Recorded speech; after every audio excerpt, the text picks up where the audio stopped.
Hello, it's Dawn Michelle from Boho Tarot, and welcome to another mod with me, where we craft a creative connection to the decks in my collection.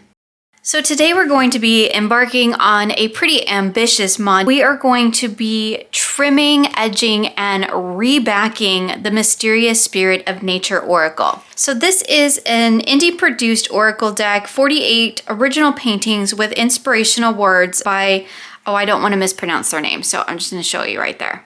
These 48 cards feature original paintings that spanned a 10-year shamanic quest to investigate and illustrate the living spirit that embodies the plant and animal world. The symbolism of this work is rich and powerful and invites the viewer to contemplate their own relationship with the mysterious, ever-changing great spirit of nature. On the back of each card is an insightful message to match the artwork. So this deck is really, really beautiful. I don't think I've done a proper walkthrough of it, and at this point I'm probably not going to, because now we're going to be modifying it. So there's not a ton of cards in here, so we'll kind of flip through them real quick just in case you do want to see what they look like. So this deck is really quite beautiful. There are a couple of cards in here that kind of give me the heebie-jeebies. This is the main one, and to be perfectly honest, I am going to go ahead and modify it, reback it, and then it's probably going to come out of the deck and I'm not going to work with it. It's just something that kind of creeps me out a little bit, to be perfectly honest. But the artwork in this deck is absolutely stunning.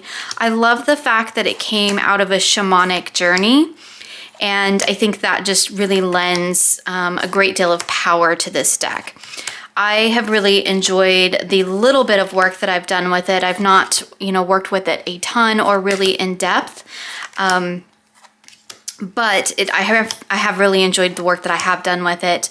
I am going to just kind of do a quick flip through for those who have never seen it. It wasn't one that was on my radar at all, or that I'd ever seen before.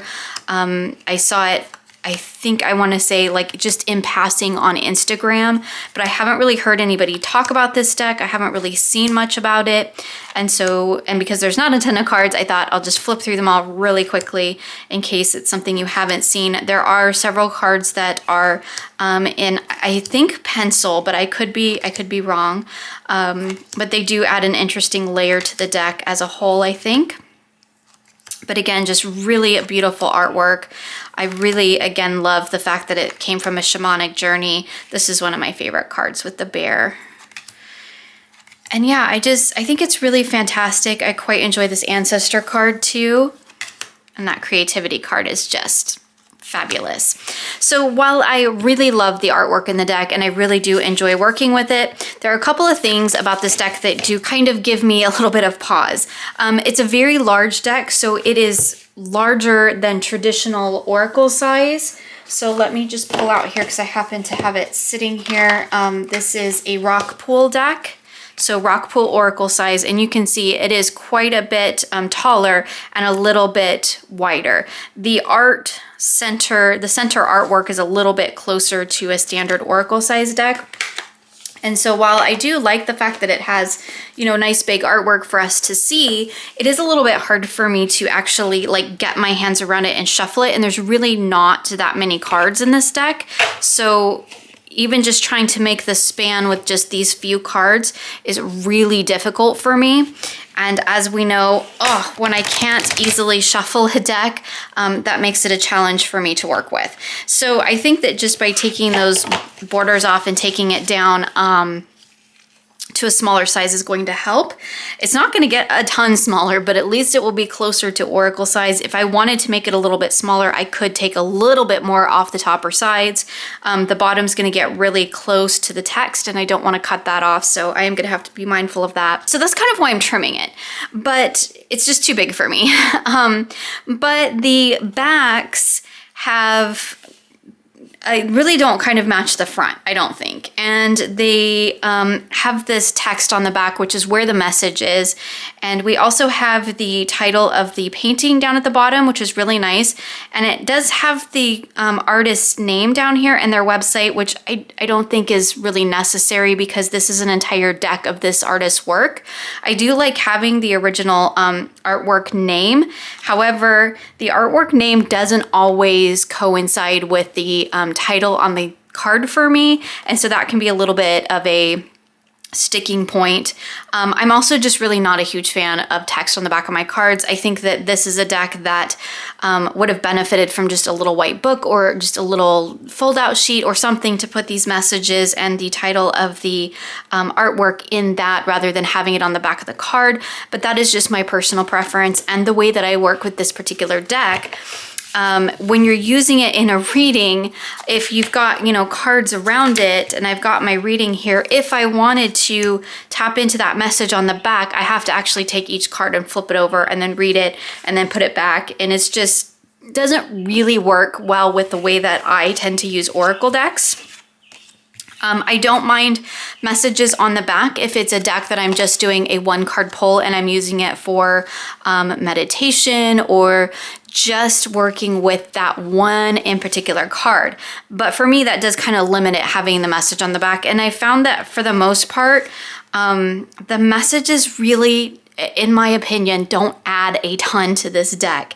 The power in this deck is in the art.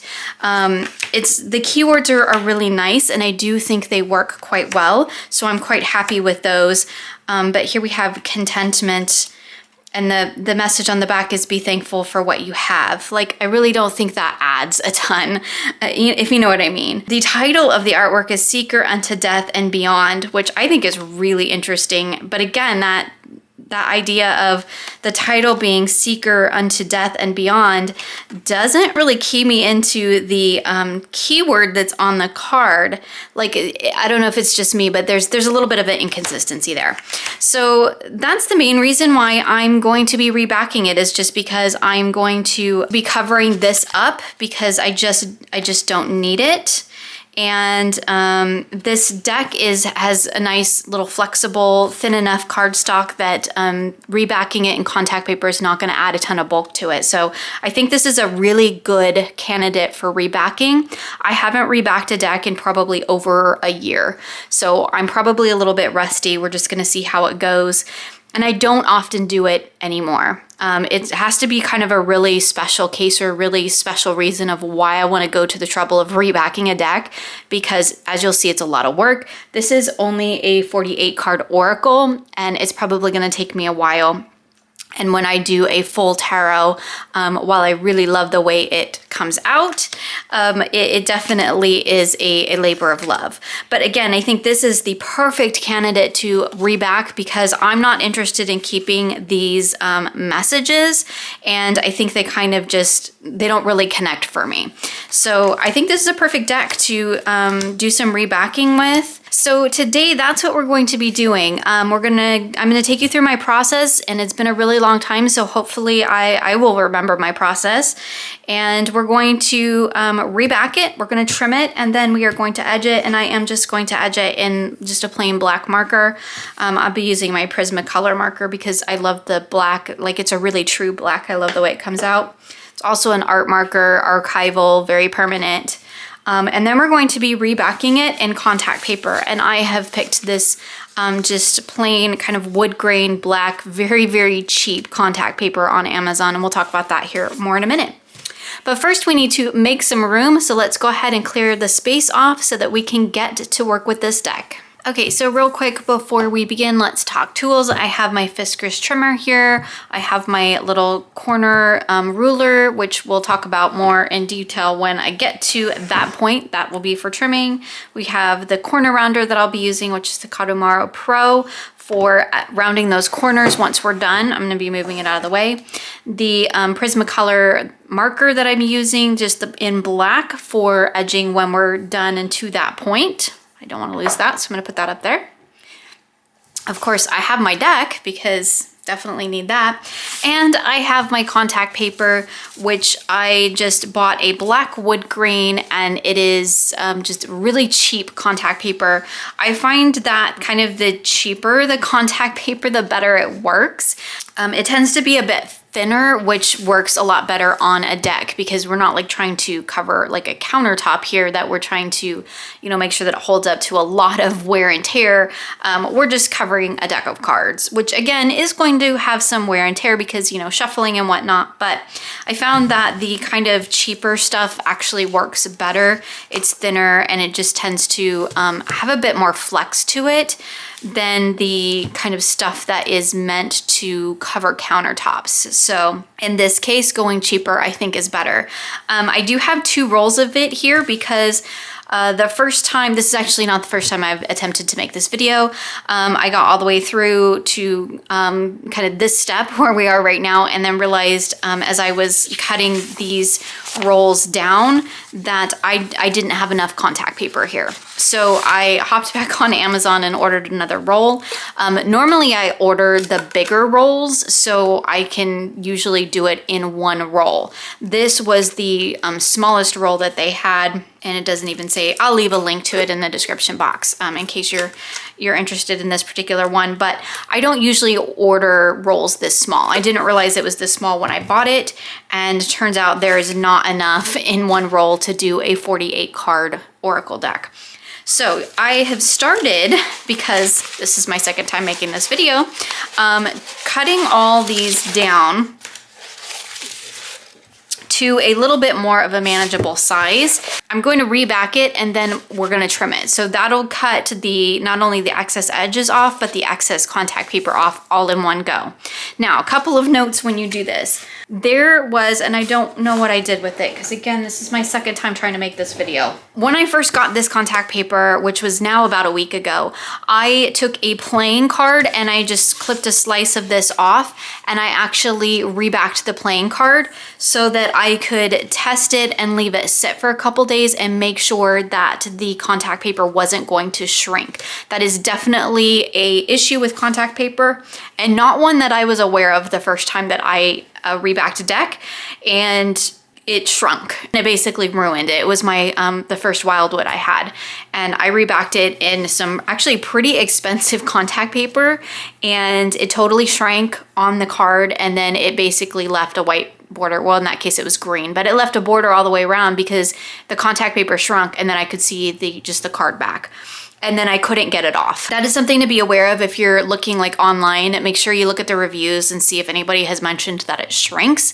And I would also suggest doing a test piece if it is a contact paper that you're unfamiliar with, and just kind of let it sit for a couple days and hang out and see if it shrinks at all. I also practice cutting the card with the contact paper on it on my trimmer, and also practice corner rounding it as well, just to make sure that the contact paper is going to go through my trimmer and my corner rounder. This is really thin, so I didn't expect there to be a problem, but better safe than sorry. I'd rather practice on a plain card first before I actually get into my deck.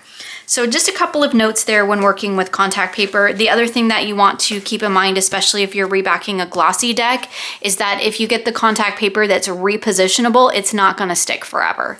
And in fact, I rebacked my Mary L with my first edition Mary L that has the glossy cardstock. I rebacked it in repositionable contact paper, and it didn't stick at all, and I ended up having to actually glue the contact paper to the card, which made the whole process take 3 times as long as it should have. So be mindful of that as well. So let's go ahead and move into this process, because basically what I've done here, and I think I got this, we're gonna pull some candles down and stuff because this stuff just wants to roll up really bad. I think what I figured out is that I can do, I think 6 cards. I mean, granted, my candles are in the way, but yeah, 6 cards per sheet that I've got cut at this length. So I need 48, and I've already cut several of them down to size. Oh, the other thing that you need, a pair of scissors. Okay, so I have 48 cards, so I am divided by 6, that is what, 8? So I need 8 rolls of these. 2, 3, 4, 5, 6. I was almost there. I almost had enough. I mean, I do have a little extra on this one, but I'm not going to worry about that because I have no other need for this contact paper besides this project. Or at least I guess now you can see how I've been doing this. I've not been like super measuring. I'm not really into measuring unless it's like cutting my cards, and then that's really not even measuring because I use like the ruler to cheat it. So while I always say use measurements, I don't actually use measurements. I just create little rulers and guides and stuff. So I just kind of take the one that I've already figured out fits 6 cards, and I just use it to make more of these. Because as you can see, this stuff rolls up really bad, so it's kind of a pain to work with. Until you get it down to a more manageable size. Once you get it down to smaller strips, then it's really not too bad. So that should be 8 of them. And now I do have some extra, which is, you know, not really a bad thing. Just gonna throw that on the floor. Okay, so we have 1, 2, 3, 4, 5, 6, 7, 8. So we are good to go there. Finally have enough. And what I'm actually going to do is cut these in half again this way, because again, trying to deal with these in these big sheets like this can be really difficult. And you can see I didn't leave a ton around here. I'm not really worrying about going edge to edge because I know that this border is coming off, because one of the things that I want to do is make this deck smaller.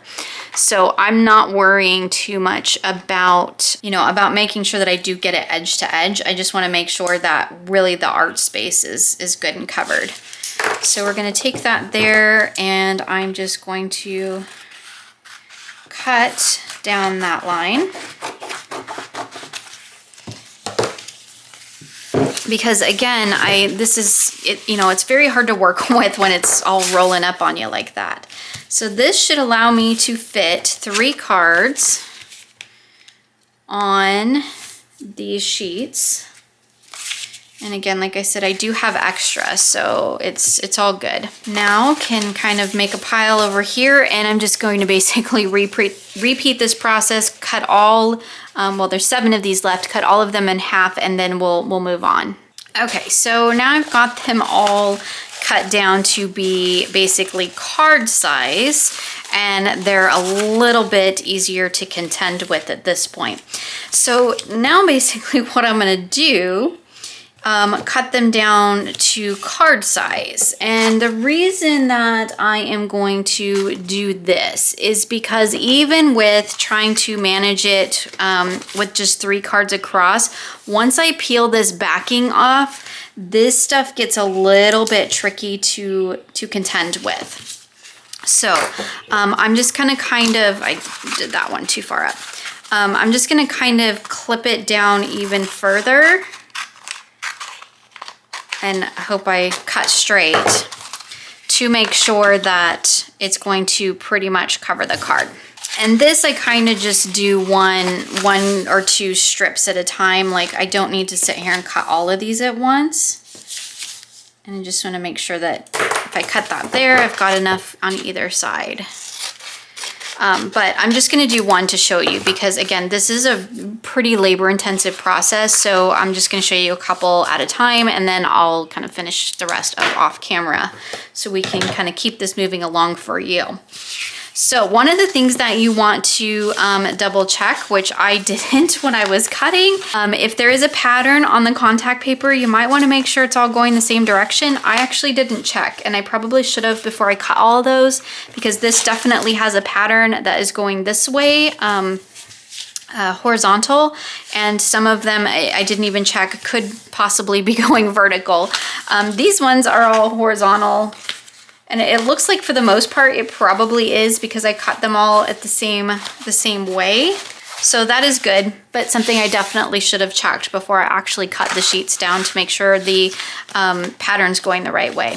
Let's go ahead and get to work on the next part of this, which is basically to take each of these 3 pieces and to put them onto the back of the paper. Trying to find my bone folder, because while it's not necessary, I don't know where my bone folder is. There it is. While a bone folder isn't really necessary, there's so much stuff in this little bin. This is the little miscellaneous tray of stuff. It's actually not miscellaneous. It's all stuff I use quite frequently. It sits under my little shelf that my camera is attached to. Anyway, a bone folder can be really handy for this process, although you definitely don't need a bone folder. Just anything to help you kind of flatten it out will work just fine. So now we get to sit here and play peel the contact paper. So a couple of things you also want to look out for. There is a bubble in this one, and I can see it through the backside, and that doesn't really bother me, but if that is something that might bother you, you might want to be really mindful of that. But what I'm going to do is basically lay this card down in here and hopefully get it all flat. And then I'm going to take the bone folder and just run it across and make sure I've got any air bubbles out. Again, you could do that with all kinds of, you know, any kind of flat tool would allow you to do that. And you can see I've got extra out here. I'm not gonna worry about that. That's totally fine. So for right now, I kind of just do this and make a pile of these. However, don't layer them on top of each other because the contact paper will stick. So lay them out singly. Almost didn't get it close enough to the edge. Although, because I'm cutting the black border off, it would be okay if I didn't quite get it 100% up at the top, because that's gonna get cut off anyway. Okay, so that's the next step, is to actually get the contact paper on the cards. Even though we're going to be trimming this in my trimmer, I am gonna kind of just knock off this extra just to make it a little bit easier to work with. So I'm just taking a craft knife, and this is why I'm doing it on my board here. And I'm just gonna run that down the edges and just get that extra off so that it's not in my way when I go to trim. This is a totally extra step. You for sure do not have to do this. You can just totally leave it on like it is and put it in your trimmer like that. I have done that before, but I have also found that when I do that, sometimes I end up it gets stuck to either the board or the trimmer or whatever. It gets stuck, and then it's just harder to work with. So I just cut the excess away, with the exception of the corners. I'm not going to worry about these corners. But if you were not trimming it, you could at this point either corner around it with a trimmer. Do note that if you just stick this in a trimmer with these sticky points, it will stick in your corner rounder. So I generally wouldn't use my corner rounder that way. If I were not trimming this and I were just rebacking it, I would take a little pair of scissors and just very carefully hand round that corner. It's kind of a pain, and you end up with these little itty bitty pieces of contact paper that will end up everywhere. The contact paper will be stuck everywhere.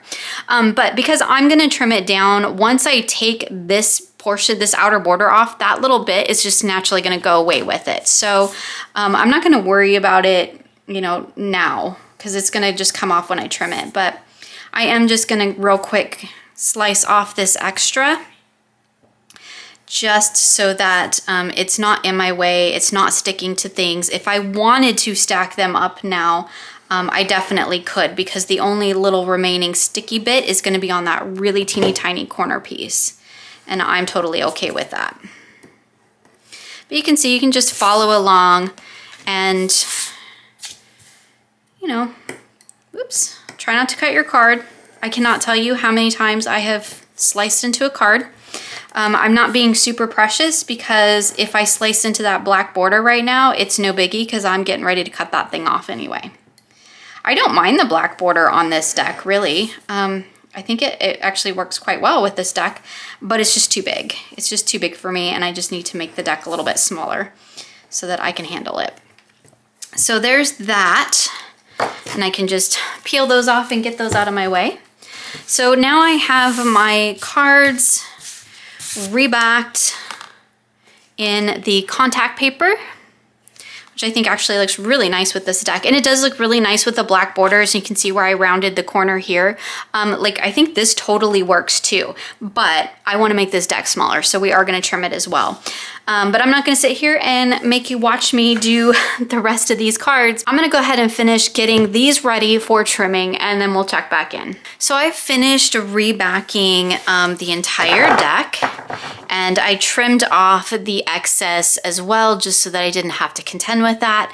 From start to finish, granted I had done 3 cards on camera, but the rest of them, it took roughly an hour to do that. Now, because I wasn't being super careful, because again, I'm going to cut this black border off, there are a few cards where I like kind of sliced into the card or didn't quite get it to the edge with my little craft knife. There's one where you can see it's still white there, but that's on the black border, so I didn't worry about it because I'm going to cut it off anyway. If I was not going to be trimming this deck, I would have pulled this piece up, repositioned it, or cut another piece to be a better size. Here's a really, really good one. I all kinds of messed that one up. That piece was too small, and I went ahead and just stuck it on there, for one, because it's a card that I'm going to be removing from the deck, and 2, because it's, again, going to get cut off anyway when I cut off the border. So here's one's down at the bottom. So I wasn't super, super careful. If I wasn't going to be trimming this deck, I would have been much more careful. Another thing that I kind of did, because again, I wasn't being super careful, because this black is going to come off here in just a second, there were a few times where I actually sliced into the card itself, sliced into that black border. So if you're rebacking and you're not trimming off the edges like I'm going to be doing, or trimming off the border, you would want to be much more careful than I was when you're cutting off the excess, and you know, when you're trimming off and trying to make it down to card size. So you would just want to be a lot more careful so that you don't slice into your card like I did on occasion. Like you can see right there, that's part of the card where I cut into the border with the knife. There are a few places that I did that. And of course, a few places where like it's not even flush along the edges in most of these. I just kind of sliced off the extra just so that I could stack them up like this. Because if I had left all that extra on there and I stacked them up, this would just be a big sticky mess. So that's kind of where I'm at, and kind of some of the things that I wanted to just bring to light when doing this process. I can also feel this deck is sticky on the sides. Now this is not a contact paper I've ever used before, so I hope that by the time I trim it down really nicely and I edge it, that sticky will go away. That is the hope anyway, and we'll see how that turns out. It did get quite a bit thicker, so it was probably about that thick to start with. So adding another layer definitely made it thicker, which is another reason why I'm going to be cutting it down smaller, because now I would have even more trouble getting my hands around this. So for this trimming process, I'm just going to follow my usual process, so I'm not going to go into a ton of detail about it. I have lots of trim tutorials on my channel. I do like the way the backs came out though. I mean, I think that looks really cool. They're a little bit shiny, which is fine because the fronts are a little bit shiny. And basically what I'm going to do is figure out where I want to cut this card. Now I do have the title card that I could use as a guide, but I don't really think I need to. I'm pretty much just going to be trimming this deck, just taking the black border off for the most part. So I think I want to go just even a little bit over, just a little bit more. There. I think I like where that's coming out. So we're going to tape my guide down now. Looks good. So I'm going to go right through that. Now, this is a little bit thicker now, and it is a little bit more difficult for my trimmer to get through, but it, as you saw, it did go through it just fine. And now I've got a nice straight edge, and I'm really not feeling any sticky, so that's encouraging. And you can see I took off the extra backing and it all came out looking really, really nice. So I'm just going to basically, you know, do my usual trimming process here where I just trim all of the cards on this one side first, then I'll reset my little guide, flip the deck around, cut the other side, and, you know, go about my usual process. But I think it's gonna look really nice borderless too. And I do like that the keywords are in the title area, so I think it's gonna be a really nice deck without those borders. So I'm gonna basically just go ahead and finish cutting off all of the rest of the 3 sides. Well, this side and the rest of the 3 sides. I'm gonna finish trimming it. And then we'll look at the corner rounding and do some edging. So I think that's gonna come out really, really nice when it's done. Okay, so I got the deck all trimmed down and I think it looks so much nicer without the black borders. I mean, I don't really mind the black borders, but it looks pretty cool without them. And then here's how the backs turned out. So I got something on that, but yeah, I think they look really good. And the pattern's all going the right way, which is totally bonus, considering I didn't pay attention to that. Also, now that I've trimmed it down and taken all the excess off and used the trimmer to really get a nice clean cut, it's not sticky on the edges anymore. But I'm definitely getting some like cardstock flakage. I also didn't do, like, I don't know if you can see that, but I didn't do a super great job on the top. And the reason is, and I have this trouble sometimes when I'm working with a really large deck, because my trimmer is only 5 inches wide, anytime I have a deck that's larger than that or longer than that, it doesn't really fit on here very well.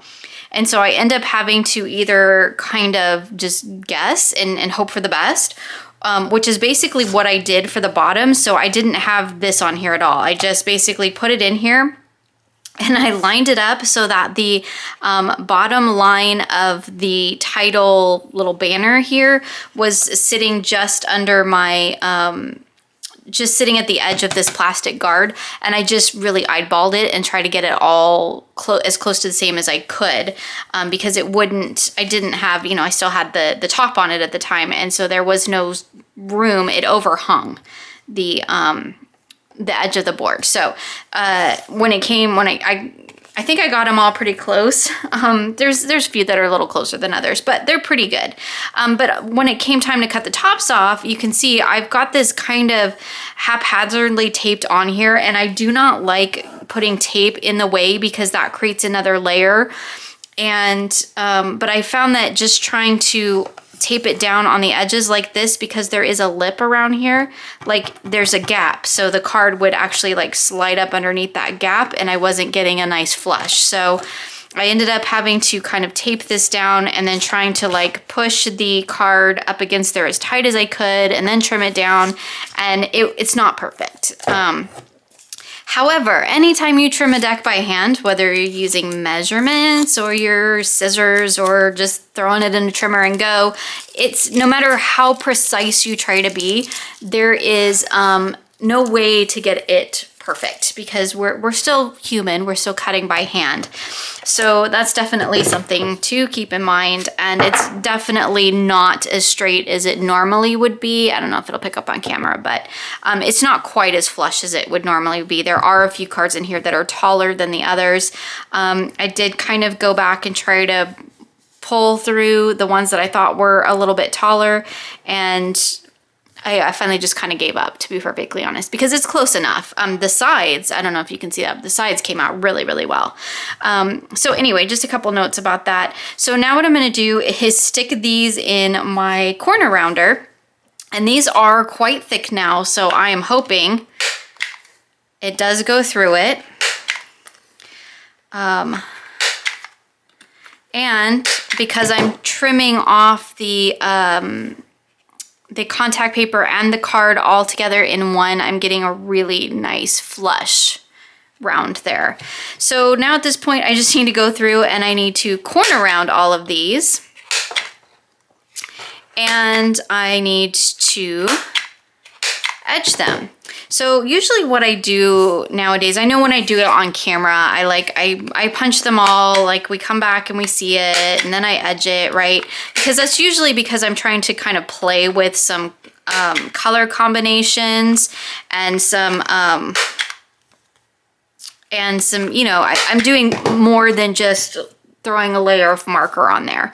But when I'm doing a project like this, where I'm only using marker and I'm not doing anything fancy, I'm just gonna color the edges black so that, you know, it finishes them off really nicely. It'll also kind of cover up any of that rough edge that I've got on there from cutting through multiple layers. Generally what I do when I'm doing this like off camera and on my own, and I'm just using a marker and I'm not doing anything fancy, just doing a single color, no layered effect, no nothing like that. To give my hand a break in between, a lot of times what I'll do is I'll just kind of corner around 4 or 5 cards, and then I will go ahead and edge those 4 or 5 cards. And that gives my hand and my corner rounder a little bit of break between. So that's kind of the process I'm gonna follow today, because that is my normal sort of process when I'm not filming and when I'm just using a single color. So what we're gonna do is we're gonna test it, because I do always like to test it. I have used this marker many times for many different decks, not this particular one, but others. That must be sticky there. Interesting, I don't know why it didn't stick to that. And I end up coloring on myself all the time. I am gonna go ahead and just, you know, wipe around the edges as I normally do, just to make sure I got that excess off there.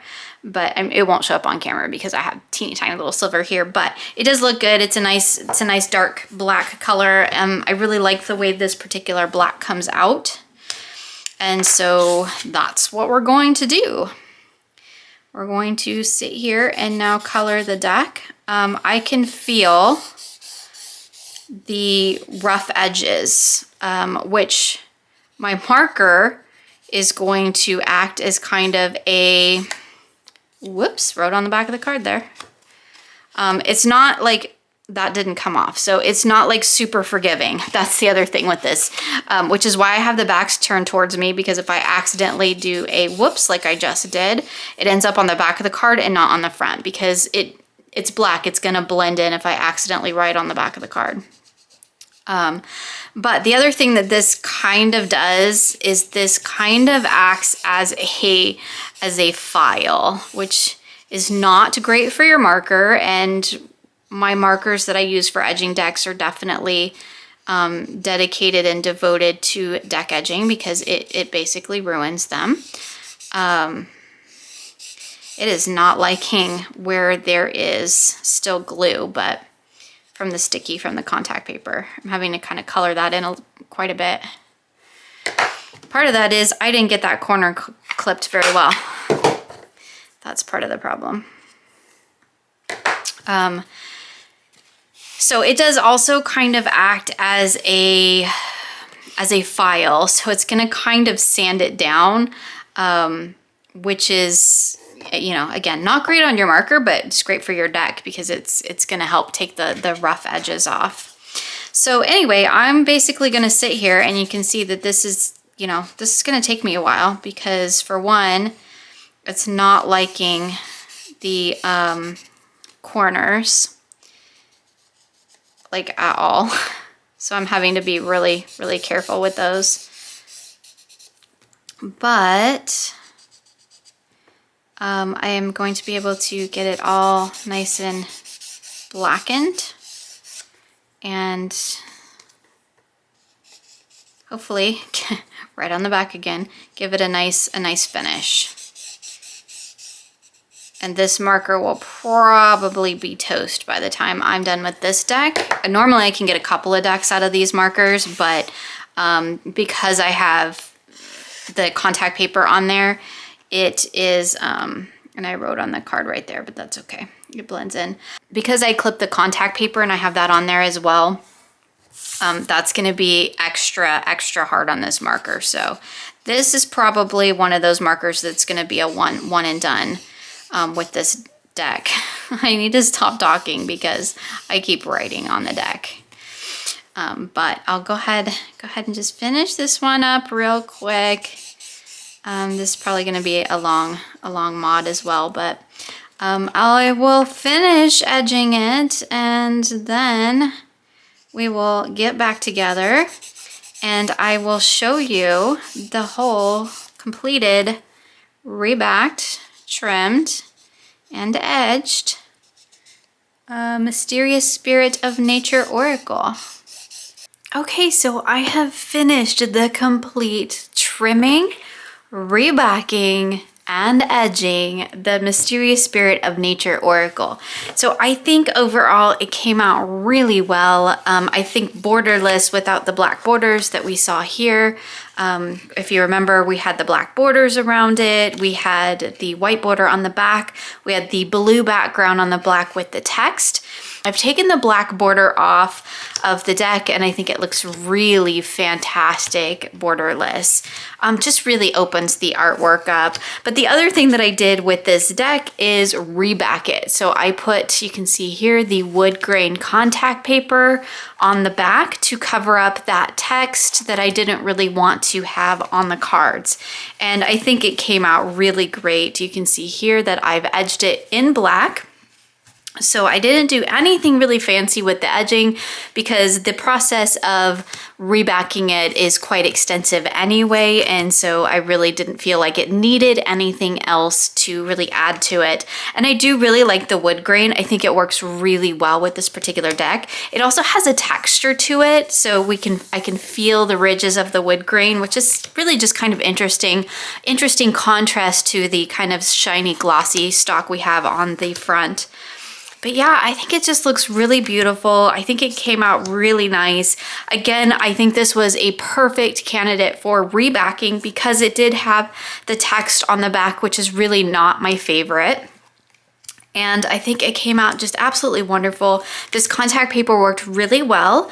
I did let these sit overnight, which is something that I often do whenever I edge a deck or modify a deck, particularly if I'm putting any kind of ink on it.